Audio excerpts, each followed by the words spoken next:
प्यारे बच्चों, संस्कृत की इस कक्षा में आप सबका स्वागत है। आज हम पाठ 8 का शेष अभ्यास करने जा रहे हैं। आपने यहाँ तक लिखा था के महात्मनः दर्शनाय आगत्य तम स्वगृहम आगंतुम आमंत्रयन्ति स्म। कौन महात्मा जी के दर्शन के लिए आकर के उसे या उन्हें अपने घर आने का निमंत्रण देते थे? तो इसका उत्तर लिखा था आपने, अनेके भक्ताः या भक्ताः। नागरिकः नागरिक किम आवृत्य, क्या बंद करके, कुत्रचित कहीं, गता आसीत गया हुआ था, तो कपाटम, ये आपने लिखा था। बिठोवा इति विशेष्य पदस्य विशेषणम किम, बिठोवा इस विशेष्य पद का शब्द का विशेषण क्या है? तो महात्मा है, क्योंकि महात्मा बिठोवा ऐसा हमने पढ़ा था। अब अगले पृष्ठ पर चलते हैं।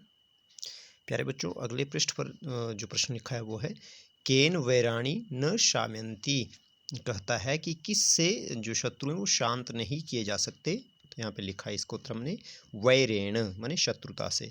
अगला प्रश्न है कह रात्रो बुभुक्षितः अतिष्ठत, कौन रात में भूखे ही रहे? महात्मा विठोवा।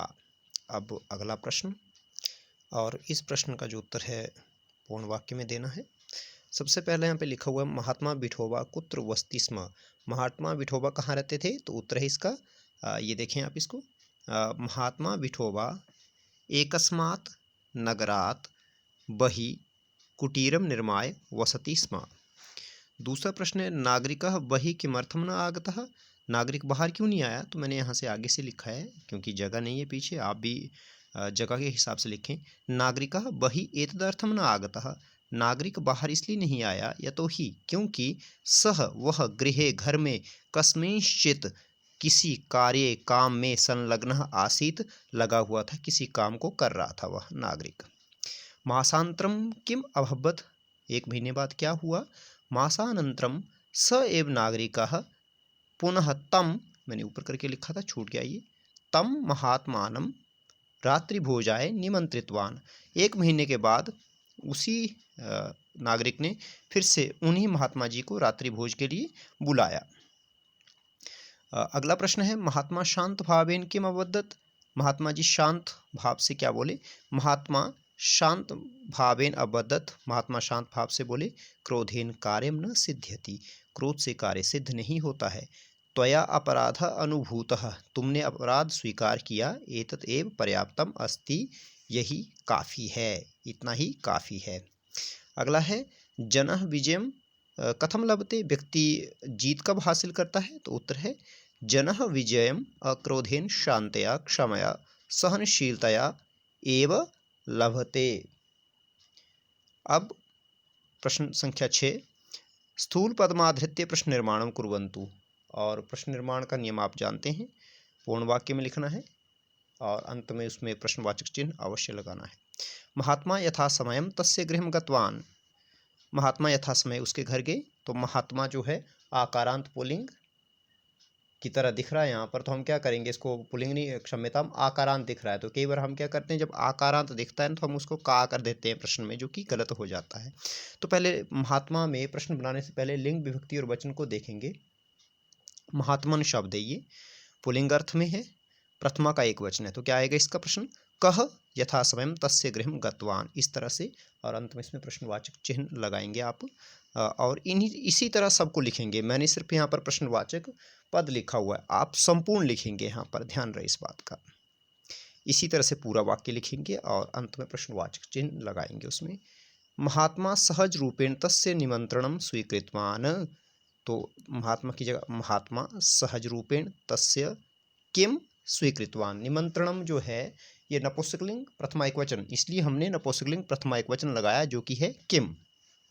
अब आगे है क्रोधेन कार्यम न सिद्ध्यति, क्रोधेन तृतीय का एक वचन है, इसलिए हम क्या करेंगे, तृतीय का एक वचन लगा देंगे यहाँ पर। क्रोध शब्द पुल्लिंग, क्षम्यता, पुल्लिंग और नपुंसकलिंग तृतीय एक वचन एक जैसे होते हैं ये, तो यहाँ पे क्या आएगा केन, माने तृतीय से सप्तमी तक नपुंसकलिंग और पुल्लिंग किम शब्द रूप एक जैसे चलते हैं।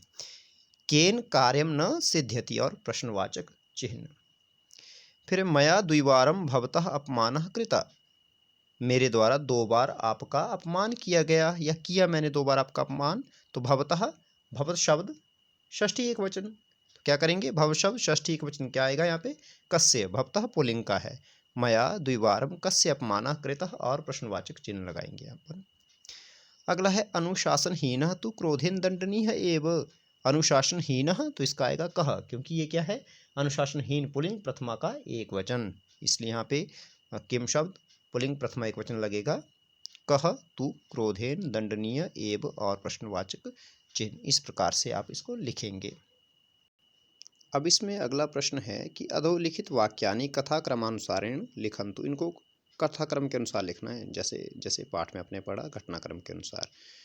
तो हमने सबसे पहले यहाँ पे चुना है इसको, आप ऐसे नंबरिंग नहीं देंगे, तो मैंने आपको समझाने के लिए लिखा है ना। जैसे यहाँ पे इस पे पहले नंबर पे आएगा महात्मा विठोबा एकस्मात् नगरात् बहि कुटीरम निर्माय वसति स्म, तो इसको यहाँ पे लिखेंगे आप फर्स्ट पे। दूसरे नंबर पे आएगा आपके पास एकः दर्शनार्थी नागरिकः रात्रि भोजाय तम महात्मानं प्रार्थयत, इसको दूसरे नंबर पे लिख देंगे यहाँ पर। फिर महात्मा तस्य निवेदनम स्वीकृतवान, इसको तीसरे नंबर पे लिख देंगे यहाँ पर। चौथा, यदा महात्मा नागरिकस्य गृहं गतवान स कुत्रचित् गतः आसीत्, इसको हम यहाँ पे लिख देंगे। और अंतिम, रात्रौ महात्मा विठोबा बुभुक्षितः एव अतिष्ठत्, रात में महात्मा विठोबा भूखे ही रहे, इसको हम यहाँ पे लिखेंगे। अब इसमें एक मूल्यात्मक प्रश्न यहाँ दिया हुआ है और गतिविधि के तौर पर कहा हुआ कि बच्चे समूह का निर्माण करेंगे और नाट्य रूपांतरण करेंगे। इस जो कहानी आपने पढ़ी, तो समूह तो अभी नहीं बना सकते हम, क्योंकि अभी तो एक दूसरे से दूरी बनाए रखें, यही काफ़ी है और उचित भी है इस समय में। मूल्यात्मक प्रश्न को देखते हैं। भवन्तः अस्याम कथायाम पठन, आपने इस कथा में पढ़ा यत् कि नागरिकः नागरिक अनेक वारम महात्मनः अपमानम अकरोत्, कि उस नागरिक ने कई बार महात्मा जी का अपमान किया। तथापि महात्मा क्रोधिता न अभवत्, फिर भी महात्मा जी गुस्सा नहीं हुए, परंतु नागरिकम क्षमा अकरोत्, परंतु उल्टा उस नागरिक को क्षमा कर दिया। कहते यदि भवता भवत्या, भवता तृतीय एक वचन, भवत्या तृतीय एक वचन, भवता पुल्लिंग में, भवत्या स्त्रीलिंग में। कहता है यदि कोई आपके साथ, यहाँ पे लिखा ना आपके पास ये भवता भवत्या सह, क्यों सहयोगी तृतीय विभक्ति भवती, ये आपने उपद विभक्ति में पढ़ा हुआ, इसको अंडरलाइन कर लेना है। कोअपि, कोअपि का क्या होता है, संधि छेद कह धन अपि, यदि कह अपि एतादृशम ऐसा व्यवहार करता है यदि कोई, तो आप पुल्लिंग स्त्रीलिंग किम करिष्यन्ति क्या करेंगे, किम अर्थम किस लिए करेंगे, और इसको आपने लिखना है अपनी नोटबुक पे कि यदि आपके साथ ऐसा कोई व्यवहार करे तो आप क्या करेंगे और क्यों करेंगे, वो भी लिखना है साथ में। ठीक है, आगे चलते हैं। अब आगे इसमें हमारे पास प्रत्यय है। प्रत्यय हमारे पास है कत। ठीक है, कत प्रत्यय भूतकालार्थ प्रयुज्यते, कत प्रत्यय भूतकालार्थ में प्रयोग किया जाता है, ये आप पढ़ चुके हैं पहले। जैसे अपठ्ठत, इसका पठिता भी बनता है और अगच्छत का गतः भी बनता है। माने अपठ्ठत का मतलब होता है पढ़ा था, तो पठितः का मतलब ये होता है पढ़ा था। अगच्छत माने गया था, गतः का मतलब ये होता है गया था।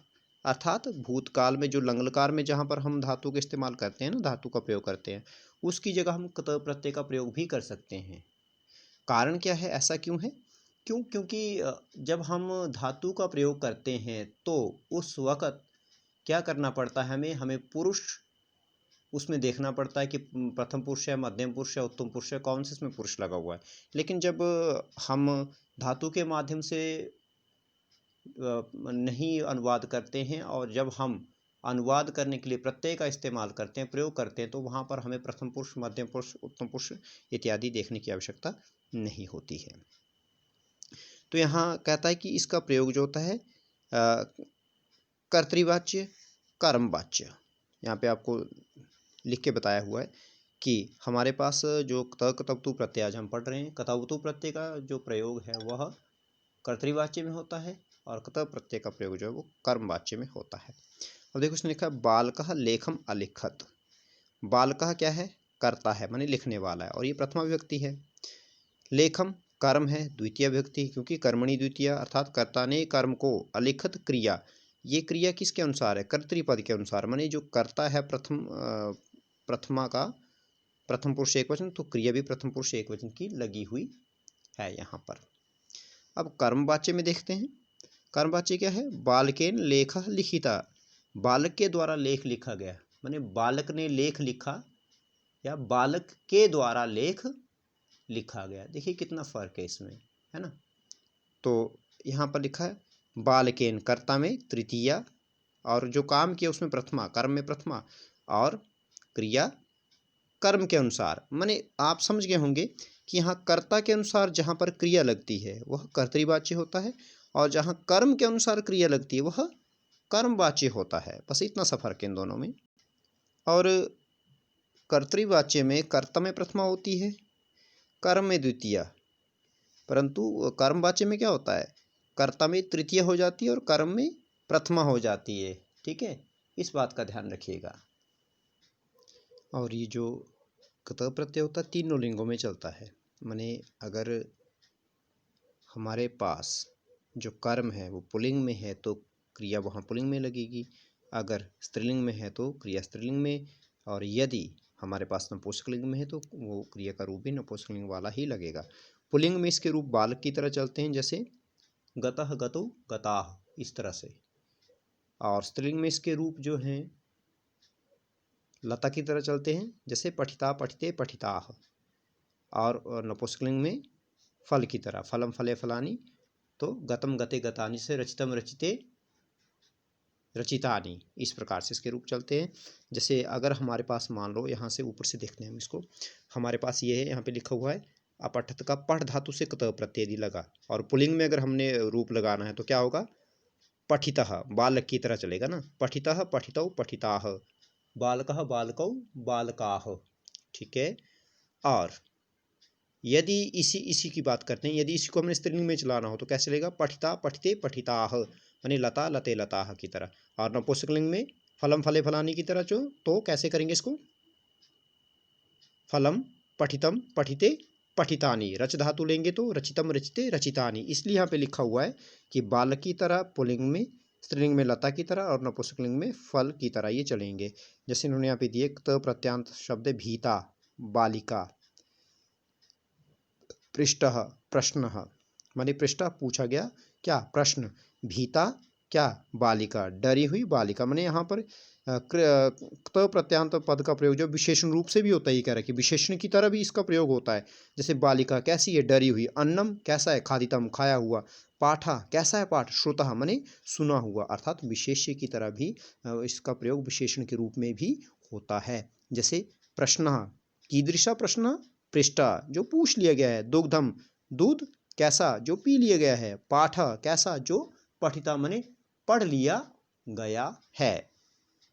अब इसके साथ साथ जो यहाँ पर आपने पहले देखा कि किस प्रकार का प्रत्यय विशेषण के रूप में भी जुड़ता है, उसी का यहाँ पे अभ्यास कार्य दिया हुआ है हमारे पास, इसको भी आप लिखेंगे साथ साथ में। देखो जैसे हमारे पास यहाँ दिया हुआ है कत प्रत्यय विशेषण रूप में, तप्तः माने संतप्त या गर्म या तपा हुआ, जैसे सूर्य तपता है, विकसितम खिला हुआ, धाविता दौड़ा हुआ, पठिता पढ़ा हुआ, प्रबुद्धा प्रबुद्ध, शांता थका हुआ, सुप्ता सोई हुई या सोया हुआ, हाँ सुप्ता सोई हुई, स्त्रीलिंग आकारांत है, पक्वम पका हुआ। तो क्या है, जैसे बालकः, अब बालक को क्या लिखेंगे, पका हुआ, या विकसितम, नहीं क्या आएगा, बालकः, प्रबुद्धा, पुष्पम कैसा, विकसितम खिला हुआ, अश्वः कैसा, धावितः जो दौड़ा हुआ है। ठीक है, धावितः ध्यान से लिखेंगे, अगर यहाँ से आपको दिख भी नहीं रहा होगा तो यहाँ से लिख लेंगे, आप इसको टिक करते चलेंगे यहाँ से, और यहाँ पे लिखते चलेंगे धावितः अश्वः। फिर तप्तः सूर्यः, तपा हुआ गर्म सूरज। ठीक है, पठितः पाठः, बालिका सुप्ता, पथिकः श्रांता, श्रांता क्यों, क्योंकि पथिक थका हुआ है, फलम तो पक्वम। अब उसी प्रकार अंत में यहाँ पर अब इसको धातु के रूप में प्रयोग भी बताया गया है कि कैसे यह धातु के रूप में भी प्रयुक्त होता है, धातु के रूप में इसका प्रयोग होता है। देखें अब आपने क्या करना है, स्थूल पदों को आधार बना करके प्रकृति प्रत्यय संयोज्य विभज्य व लिखित। प्रकृति प्रत्यय माने धातु, मूल धातु और उसमें कौन सा प्रत्यय जुड़ा उसको तोड़ के जोड़ के लिखना है। यहाँ लिखा है छात्रैः संस्कृत दिवसस्य आयोजनम कृत, तो यहाँ पे लिखा इन्होंने कृतम, यहाँ कृतः क्यों नहीं लिखा है उन्होंने, क्यों देखते हैं, छात्री छात्रों के द्वारा, तृतीया विभक्ति लगा हुई है इसमें बहुवचन, तो तृतीय कहाँ लगती है, कर्मवाच्य में। छात्रों के द्वारा संस्कृत दिवस का आयोजन किया गया, क्या किया गया, आयोजन, तो आयोजनम क्या है, नपुंसकलिंग, तो क्री उपसर्ग क्री धातु से जब कत प्रत्यय जुड़ेगा तो वो नपुंसकलिंग में हो जाएगा, जो कि कृतम। इसीलिए यहाँ पे इन्होंने क्या लिखा, कृतम। छात्रों ने किया क्या था, आयोजन किया था ना, तो आयोजन नपुंसकलिंग है तो क्त प्रत्यय भी नपुंसकलिंग में चल पड़ेगा, जो कि बनता है कृतम। अगर यहाँ आयोजना होता ना, वैसे शब्द है ही नहीं कोई आयोजना, अगर होता यहाँ पुलिंग तो यहाँ पुलिंग लिखा जाता कृतः। ठीक है। व्यासेन महाभारतम विरचितम, व्यास जी के द्वारा महाभारत लिखा गया। विरचितम, तो वी इसमें उपसर्ग है, रच धातु है और कत प्रत्यय है, इसलिए यहाँ पे लिखा वी रच कत। अगला, कालिदासेन त्रीणी नाटकानि रचकत। अब कालिदास ने 3 नाटक लिखे। क्या लिखे, नाटक। कितने, 3। नाटकानि, तो रच धातु से क्त प्रत्यय जब होगा तो फलम फले फलानी, तो रचितम रचिते रचितानि। कालिदासेन त्रीणी नाटकानि रचितानि, इस तरह से ही हो जाएगा, रचितानि लिखेंगे हम। विष्णु शर्मणा पंचतंत्रम लिखकत। पंचतंत्रम क्या लिखा उन्होंने, पंचतंत्र लिखा, नपुंसकलिंग, तो लिखकत भी नपुंसकलिंग में हो जाएगा, बन जाएगा लिखितम। ठीक है। अगला है अस्माभि भोगा न भुक्ताः। भोगाः पुलिंग, यहाँ पर जब इसको तोड़ा जाता है ना, एक बात ध्यान रखें, तो धातु और क्त प्रत्यय ही रहता है, फिर उसके रूप अलग बन जाते हैं ना।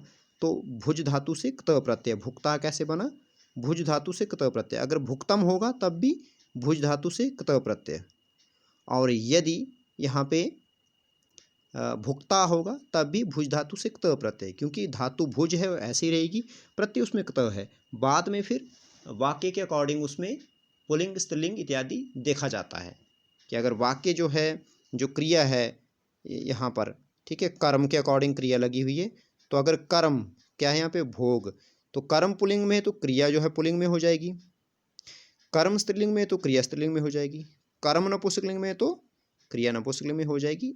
पर यहाँ पर कोई बदलाव नहीं आएगा, धातु के साथ प्रत्यय तो वही है ना, क्त प्रत्यय, इसी के रूप बनते हैं 3 लिंगों में, तो यही चलता है ना, 3 रूप इसके तीनों लिंगों में चलता है। तो अगर आप देखेंगे तीनों लिंगों के आधार पर, तो 7 विभक्तियाँ हैं और 3 वचन है, तो 21 रूप बनते हैं पुल्लिंग में, 21 स्त्रीलिंग में और 21 नपुंसकलिंग में, पर रहेगा तो यही ना, मूल रूप तो यही रहेगा, तो इसमें कोई बदलाव नहीं होता है। भोगैः वयमेव भुजक्त, भोगैः वयमेव भुजक्त, भोगों ने हमें ही भोगा। ठीक है। तो यहाँ पर वयम एव माने हम, अहम आवाम वयम, अस्मत् शब्द नहीं है यहाँ पर, तो पुल्लिंग में लेंगे इसको तो क्या बन जाएगा, भुज धातु से क्त प्रत्यय जुड़ा, क्या बन गया, भुक्ताः, क्योंकि वयम अहम आवाम वयम बहुवचन है, तो यहाँ पर भी क्रिया बहुवचन की ही लगेगी, तो यहाँ पे लिखा जाएगा भुक्ताः। सन्यासीना तपः तपक्त, तपः जो है यहाँ दिख रहा है विसर्गों वाला पुल्लिंग की तरह, परंतु तपस शब्द है नपुंसकलिंग में, तपः तपसी तपांसी। ठीक है। तो तप नपुंसकलिंग है, तो ये भी नपुंसकलिंग में चलेगा, तपक्त माने तप्तम, सन्यासीना तपः तप्तम। मया मधुरानी फलानी खादितानी, मेरे द्वारा मीठे फल खाए गए। खादितानी नपुंसकलिंग, लेकिन जब धातु अलग करेंगे तो कोई फर्क नहीं पड़ता इस चीज़ से, खाद धातु से क्त प्रत्यय है बस, खाद धन कता। इसको आप अपने अपनी बुक में लिखेंगे, नोट करेंगे, और अगला अभ्यास इसके बाद हम करेंगे। इति ओम शम।